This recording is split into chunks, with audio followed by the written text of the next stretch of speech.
dia, muito boa noite, chegando até o seu coração, até a sua mente, o Itália Viva, uma realização da Sociedade Italiana do Rio Grande do Sul, que conecta você com a arte, com a cultura, com negócios e com histórias inspiradoras. E no mês onde saudamos a Páscoa, nós vamos falar sobre a espiritualidade, a saúde e também sobre uma obra, A Hora de Partir, que nos toca profundamente. Uma pauta, a obra, no caso, do ponto de vista emocional e histórico e acadêmico. E a outra do ponto de vista de saúde, equilíbrio e bem-estar. Em seguidinho, depois dos comerciais. Cada gota de água vale muito e precisa ser reservada. Por isso, a Assembleia Legislativa vai debater o uso racional dos nossos recursos hídricos. Ao incentivar a reservação da água, a irrigação é otimizada, beneficiando a agricultura, a pecuária, a piscicultura e a sua vida. Assembleia Legislativa. Cada gota conta.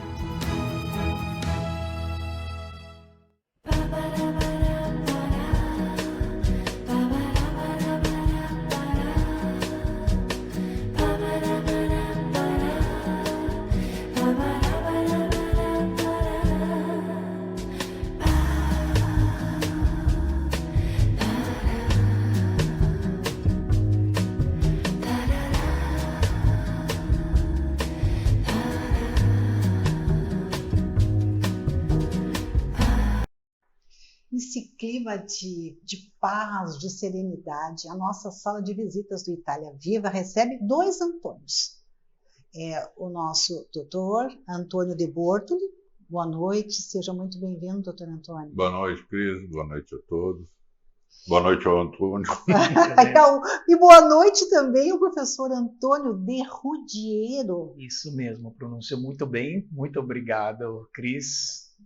Muito prazer, doutor Antônio. Obrigado aos Antônios pela presença aqui no Itália Viva. E dentro desta atmosfera de esperança que nos traz e nos deixa a Páscoa, doutor Antônio, eu lhe pergunto, a fé e a espiritualidade são capazes de mover montanhas em termos de saúde? Perfeitamente.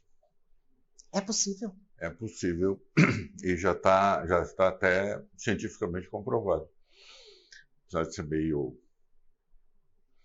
Porque nós aqui, no Ocidente e no Brasil, especialmente no sul do Brasil, e o professor Antônio De Ruggiero há de concordar, ou não, aqui nós ainda somos democráticos, a gente tem uma certa dificuldade, doutor De Bortoli, de entender a espiritualidade mesclada ao processo de volta da saúde, que é uma questão tão científica. E eu tenho esta liberdade de lhe perguntar por que o senhor reúne. O senhor é mestre em medicina tradicional chinesa, né? Sim. É doutor em medicina naturopática nos Estados Unidos, um país tão ocidental e científico, e ainda por cima é biomédico integrativo. Como que a gente, mortal, entende essa questão? A espiritualidade interferindo diretamente no bem-estar. Essa é a questão, está bem colocado por ti, sobre esse pseudo-choque, vamos dizer assim, entre o científico, observando a nossa medicina ocidental, o científico dela é no aspecto biológico. Biológico. A doença tem uma causa biológica e ponto final. O Oriente, há milênios, integra uma coisa que eu sempre disse que é muito importante, nós temos que levar em conta o habitante daquele corpo, ou seja, o ser. E essa espiritualidade que eles falam não se refere àquilo que aqui no Ocidente a gente tem como espírito. Mas eu digo, quando o pessoal me pergunta, eu disse, olha, é uma palavra muito arriscada de se usar aqui no Ocidente, porque, principalmente o Brasil, fala em espírito, o aspecto espiritual da doença. Aí remete à religião, a espiritismo. E não, o espírito, no meu caso da medicina chinesa, que eu pratico, o Shen, o espírito. A primeira observação que se faz no paciente, no doente, se ele tem Shen ou não. É complicado, né, professor? Como é que é? A gente chega na sua clínica e aí nós somos observados se nós temos Shen ou não temos Shen? Isso. Interessante. Esse é o princípio. Se tem Shen, tem chance de cura. E se não tem? Não tem chance de cura. Mas como é que o senhor percebe se o paciente tem ou não tem Shen? Que tipo de exame é feito? É a manifestação dele no mundo. É como ele se manifesta, como ele fala, como ele se porta, o brilho nos olhos. Não é o olho brilhando, mas também não é o olho apagado. Tem detalhes, sutilezas. Muita sutileza. As palavras que ele usa, os gestos, tudo isso é levado em conta. Isso vai dar uma fotografia, vamos dizer assim, ou mais cientificamente uma radiografia ou uma tomografia do estado que está a vida daquela pessoa. Porque a doença, como eu sempre falo quando a gente tem os nossos encontros nos programas, para a medicina chinesa não existe a doença, existe o doente. Pessoas doentes, eu aprendi. Então, e a doença começa no espírito. Então a doença, ela vem do plano espiritual? Não tem plano espiritual, Cris. Aí é que entra essa coisa. Muito complicado. Não é complicado. O espírito, o ser, a doença que se manifesta no corpo físico iniciou no espírito. E como é que Mas é por isso que eu digo que é complicado, usando a tua palavra, complicado no sentido de remeter a espiritismo, que parece que é um espírito. Não tem nada a ver com espiritismo. Você que está conosco, preste atenção, nós estamos falando de espiritualidade. Não tem nada a ver com a religião, seita ou filosofia, né? Não. É assim, o espírito é a tua manifestação. É a energia, né? Aí entra o Qi, a energia. O espírito, o ser, o Shen, ele altera o Qi, a energia, e a energia molda o corpo. Então há uma hierarquia, vamos dizer. Doutor, eu vou fazer uma pergunta. Deixa eu te dar um exemplo prático. Uma família conflituosa. Vejam, algumas pessoas, não podemos negar isso, vivem uma espécie de inferno particular. Com briga, com isso, com aquilo, com desentendimento, desamor, egoísmo. E o que vai acontecer? Aí, de repente, aparece um filho drogado. O filho está drogado. Então tu escuta muito, fãs pobre da dona fulano, filho dela, drogado, faz ela sofrer, mas não é ele que está doente, é a família que está doente. Antes disso. Exatamente, ele é só um sintoma, ele não é a doença. Entendo. É a família. Então a gente diz que isso é uma doença espiritual, porque tu não pode precisar estar nessa pessoa, naquela pessoa, está no grupo. Isso quer dizer que a família adoece? Não é a pessoa que adoece, então? A família que está doente. Doutor Antônio. O contexto social é muito importante na medicina chinesa. Claro. Não é só... aqui o que a gente leva em conta? Doença laboral, etc., estresse, o estilo de vida. Não. Quando tu vai consultar um médico oriental, o que ele vai te perguntar? Como tu vive, o que tu faz, o que tu não faz, como é que está a tua situação familiar. Mas nem vai saber teu sono, teus hábitos alimentares, etc., exercício, sim ou não, mas a questão familiar é importantíssima, porque ela determina a tua qualidade de vida ou não. E por que, observando a sua clínica ao longo dessa última década, o senhor consegue trazer para a saúde pessoas ou um grupo familiar que tinha sido praticamente desenganado pela medicina ocidental? Que braço é esse? Ou que recurso é esse que a medicina oriental tem? É justamente, eu atribuo a essa abordagem do todo, não é aquela pessoa que está ali sofrendo com alguma doença, vamos dizer assim, ela não é uma gastrite, ela não é um câncer, é um ser humano, é uma pessoa que está manifestando uma gastrite, isso em termos ocidentais. Mas, na verdade, a raiz do problema dela não está lá porque a bactéria, Helicobacter, está no estômago dela, então ela fez gastrite, tem que cuidar, porque mais cedo ou mais tarde isso aí vai evoluir para um câncer, etc., etc., por culpa da bactéria. A bactéria é oportunista. Ela gosta de viver, gosto é dela, né? Ela gosta de viver naquele ácido todo que tem lá dentro do estômago. Ela vive bem. Se eu facilito a vida dela, ela quer viver tanto quanto nós. O ambiente propício é o ácido do estômago. Se eu facilito, ela vai proliferar. Óbvio. Então a culpa não é dela. Em termos... Né? Não, está dando para entender. Até aqui está dando para entender. Eu que facilitei o surgimento dela. O senhor está entendendo? Eu que criei o ambiente. Professor Antônio? Eu estou entendendo e estou gostando, estou apreciando conseguindo muito. Entender, né? Porque é importante...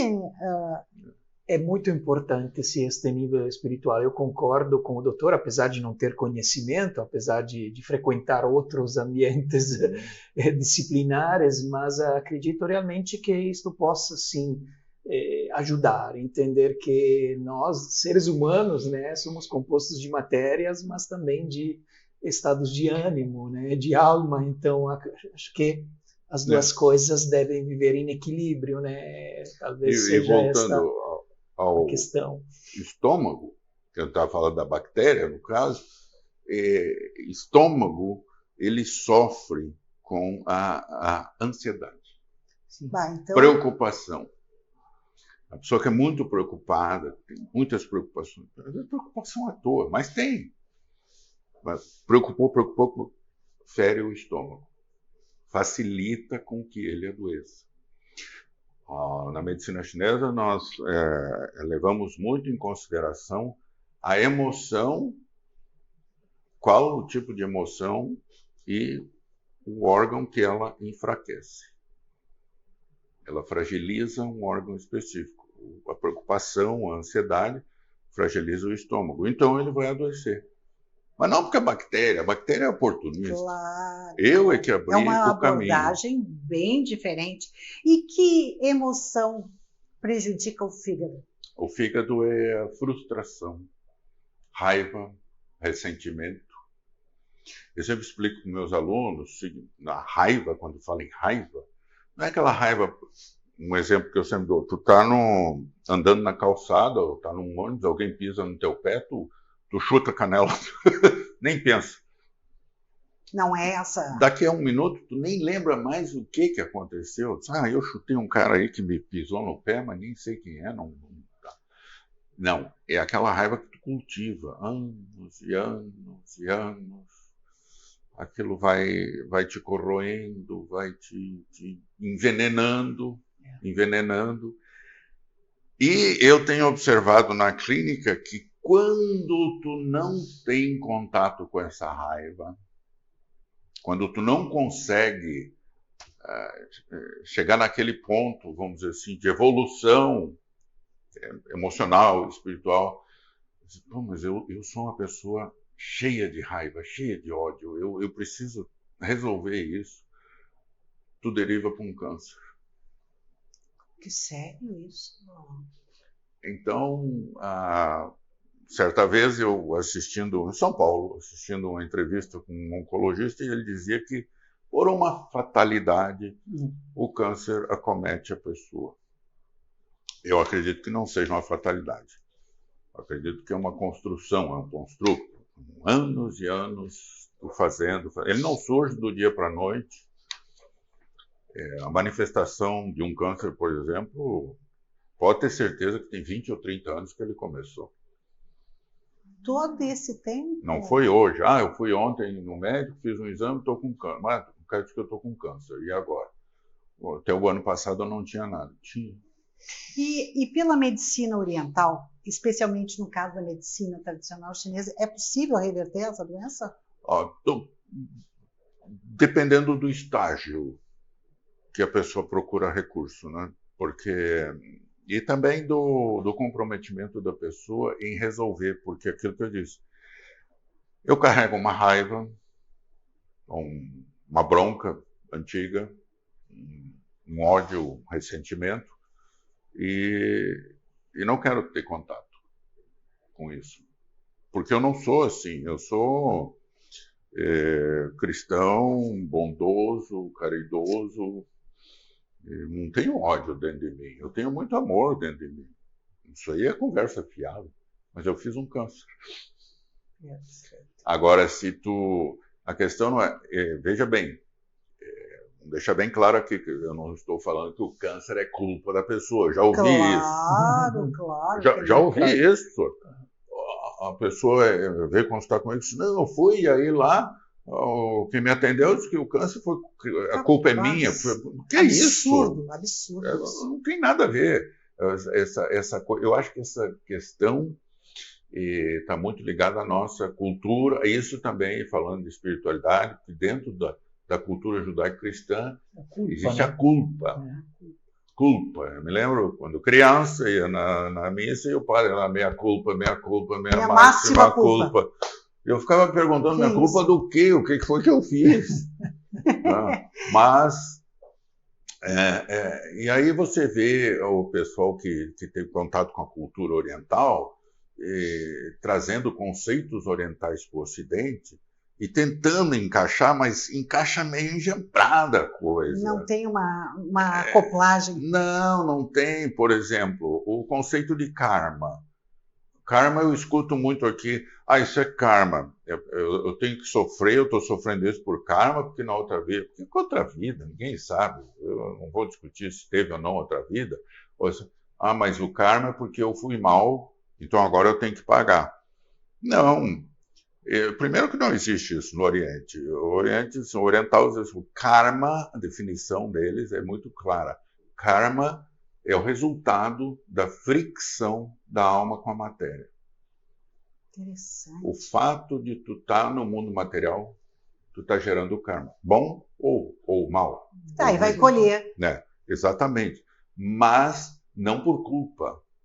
Não é que seja culpa minha ou culpa seja bom tua. ou ruim. Não tem culpa. Tem resultado dos teus atos. Perfeito. Nós vamos agora chamar os nossos comerciais, prometendo voltar, seguindo este assunto e também uma obra acadêmica, mas que toca o nosso coração. A hora de partir. Cada gota de água vale muito e precisa ser reservada.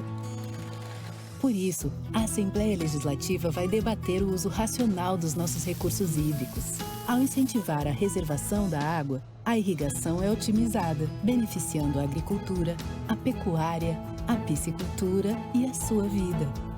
Assembleia Legislativa. Cada gota conta.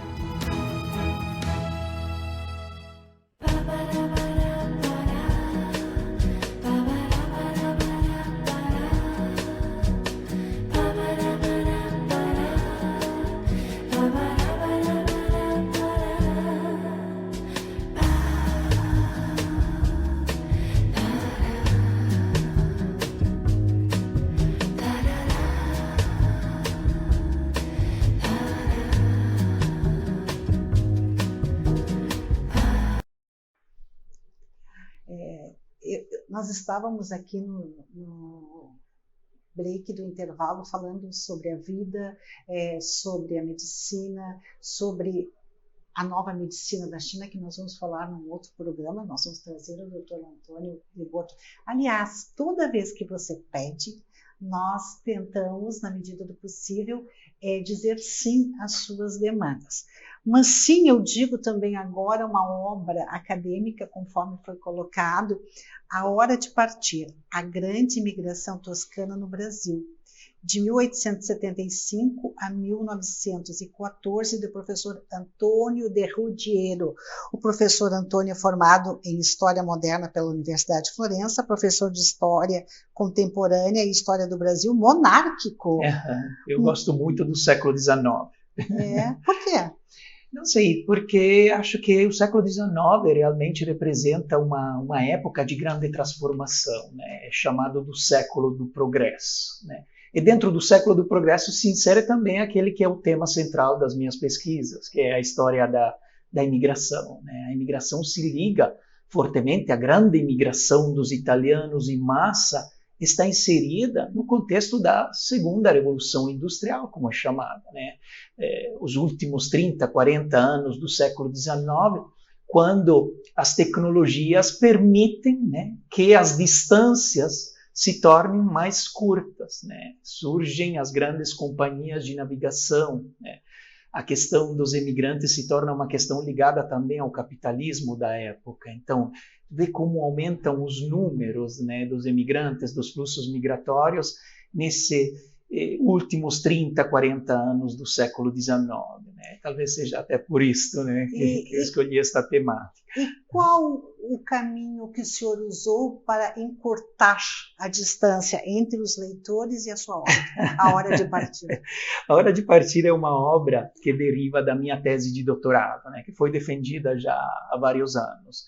Só que, como frequentemente acontece nos âmbitos acadêmicos, né, um trabalho de tese nunca para, né? Nós terminamos lá, eu terminei em 2010, mas de fato, aos poucos eu fui acrescentando sempre mais as minhas pesquisas. Eu tive a possibilidade de me mudar, né? Eu moro aqui no Rio Grande do Sul, mas eu sou italiano mesmo, da região da Toscana. Então, foi justamente esta vontade de explorar, de pesquisar, que me conduziu, né? Um dos motivos foi este, né? No Brasil. E nos últimos 15 anos tenho me debruçado muito sobre esta história da imigração italiana em geral, né? E foi também ampliando aquele que foi o meu primeiro grande estudo, que era a imigração toscana, né? O que os toscanos trouxeram para o Brasil, especialmente para o Rio Grande do Sul? Sim. E que legado eles nos deixaram? Né? É muito importante, na minha opinião. Nós celebramos este ano 150 anos da imigração em massa aqui no Rio Grande do Sul, dos italianos. Então, acredito que seja importante sublinhar a pluralidade também da proveniência regional dos italianos, porque hoje em dia talvez nem faça muito sentido. A Itália já é unificada, a Itália é um país relativamente unido, né? Nunca é demais, entre aspas, mas naquela época os regionalismos faziam parte mesmo da cultura individual de todos os italianos, porque a Itália se unificou tardiamente. Só em 1870 a Itália completou o seu processo de unificação. Então, um calabrese era muito diferente de um toscano, era muito diferente de um vêneto, né? E nós, em relação ao Rio Grande do Sul, conhecemos muito bem a história dos imigrantes do norte da Itália, em particular do Vêneto, porque foram a grande maioria, né? A grande maioria principalmente direcionados nas colônias agrícolas da Serra Gaúcha. Mas é importante sublinhar a presença também de outros grupos regionais que se caracterizavam por peculiaridades próprias, né? Os toscanos, por exemplo, não eram, a maioria deles, camponeses. Eles pertenciam ao mundo de trabalho, né, dos pequenos trabalhos qualificados. Muitos deles trabalhavam a pedra. Tem um fluxo migratório muito importante, até porque a região toscana de imigração é a região do norte, na fronteira com a Ligúria, é a região do mármore de Carrara, é a região das grandes pedreiras. Que o doutor Antônio tanto aprecia, né? O mármore de Carrara. Então, muitas vezes nós vemos uma presença de toscanos, mais nos contextos urbanos, que se dedicavam a essas atividades artesanais, tanto da pedra como da madeira, né? Os primeiros grandes marmoristas em Porto Alegre, Adriano Pitante foi o primeiro marmorista público, de estatuária pública em Porto Alegre, chegou de Carrara, né? E com ele depois várias outras cadeias migratórias, né? Temos alguns alfaiates, também os tecidos que eram importados diretamente da região, né, daquela região toscana, que é uma região, por determinados aspectos, privilegiadas, mas em determinados territórios também uma região difícil, né, de onde a maioria dos imigrantes chegava. Então temos alfaiates, a alfaiataria Guaspari, por exemplo, muito importante na história da cidade de Porto Alegre, alfaiataria Pacini e outros nomes, né, importantes, inclusive... Por favor. Professor, eu vou sendo, às vezes, um tanto apressada em função que eu tenho duas fontes riquíssimas aqui e eu quero aproveitá-las ao máximo. Nós percebemos que os italianos, veja o Dr. Antônio de Bortoli, profissional liberal, o senhor em termos de obras literárias. Por que a gente tem tão forte, os italianos imigrantes, os descendentes, essa questão de empreender? Sim, eu sempre digo aos meus alunos, né, quem segue as minhas pesquisas, que o mesmo conceito de imigrante se liga diretamente ao conceito de empreendedorismo. Para emigrar, para tomar uma decisão desse tipo, lá no final do século XIX, precisa ter muita coragem. Né? Todos os imigrantes são indivíduos corajosos, são indivíduos que colocam sua vida em risco, são indivíduos que tentam, às vezes, a última carta que eles têm à disposição para recuperar uma dignidade, para tentar uma ascensão social. Na perspectiva da imigração, existe intrínseco o conceito de empreendedorismo. Todos os imigrantes são empreendedores. Depois tem aqueles que tiveram mais sorte, tem aqueles que não tiveram grandes fortunas, mas esta característica ligada à coragem e à vontade de tentar um caminho diferente, né? Muitas vezes determinados pelas difíceis condições que eles viviam nos lugares de origem, né? É evidente que muitas vezes é a pobreza, é as dificuldades, né, que são o motor da imigração, mas às vezes não, é realmente o desejo de aproveitar oportunidades que do outro lado do oceano começam a aparecer. Enquanto aqui na Itália, eles viviam, lá na Itália, um período de transição, né, um período de passagem de uma sociedade de antigo regime para uma sociedade capitalista. Então era também este medo do futuro que muitas vezes levava estes indivíduos a tomar uma decisão desse tipo. Mas eu conecto, sim, o conceito de empreendedor ao conceito de imigrante, sem dúvida nenhuma. Quero lhe convidar ambos a voltarem ao programa, porque são tantas as riquezas desses dois profissionais de alto prestígio e a gente não consegue, em 27 minutos, colher todo esse pomar que nós poderíamos, esse manancial. Professor Antônio de Ruggiero, doutor Antônio de Bortoli, eu quero agradecer muitíssimo. Estão convocados a voltar ao Itália Viva e parabéns pela sua obra, é belíssima. Vou lê-la com muito gosto, saboreando um bom vinho. Pode, doutor? Isso. Pode vinho para a saúde? Vinho ajuda a alma, o espírito, principalmente se for um vinho toscano, né? que é anti da minha região. O professor de Ruggiero vai vir e vai nos presentear com um vinho toscano para a gente dizer, né? Se é um vinho de boa companhia para a leitura. Mas parabéns, falando sério, a sua obra é belíssima, vou lê-la com muito entusiasmo. Doutor Antônio de Bortoli, quero lhe parabenizar também pela alta assertividade da sua clínica em termos de resultados. A nossa produção ficou deveras impressionada pela esperança e pela recuperação das pessoas doentes que voltam a caminhar na saúde. Parabéns aos dois, muitíssimo obrigada. Estendendo o tempo, eu desejo a você uma semana plena de luz, de muita saúde, de muita paz, e leia.